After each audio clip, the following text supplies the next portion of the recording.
সাকিবের ইস্যুটা হচ্ছে ন্যাশনাল ইস্যুস, ঠিক আছে। এই বিষয়ে যেটা হচ্ছে যে সাকিবের সিলেকশনের জন্য মোটামুটি অ্যাভেলেবল, এটা আমরা শুনছি সবখানে। হ্যাঁ, তার ফিটনেসের এটা তো আমিও অনেক কথা শুনি বিষয়গুলো, কিন্তু কথা সাকিব কবে আসবে কি করবে সেটা নিয়ে আমি আগের থেকে কোনো প্ল্যান পরিকল্পনা আমাদের তরফ থেকে, মানে আমি আমার তরফ থেকে এখনো সাজাতে পারিনি।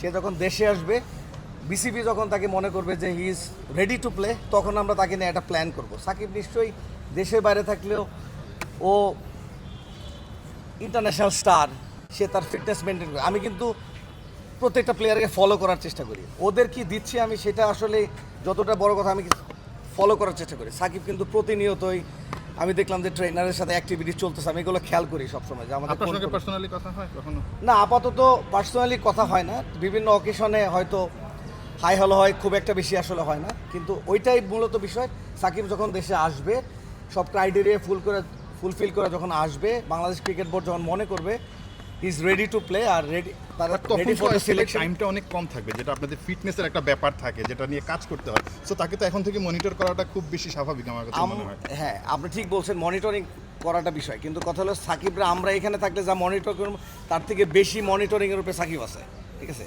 সে নিজের থেকে, আমাদের প্লেয়াররা কিন্তু আপনারা অনেকেই বলে যে আমাদের প্লেয়াররা সেফ রেসপন্সিবল না, হয়তো ফিটনেসে ভালো নয়।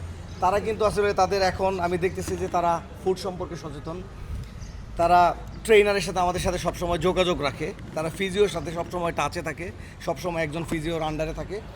তো এই জিনিসগুলো এখন গ্রো করতেছে। আর সাকিবের মধ্যে এগুলো আমি দেখছি যে ওর ফিটনেস ট্রেনার আছে, পার্সোনাল ফিজিও আছে, নিউট্রিশন আছে, এভরিথিং। সো আমার মনে হয় না যে সাকিব ওইখানে ট্রেনিং ফ্যাসিলিটিস কম পাচ্ছে। আমার ধারণা সে যেদিন আসবে সে তখন বাট আপাতত আপনাদের কাছে কোনো ডাটা নেই? না, আবার ডেটা নাই।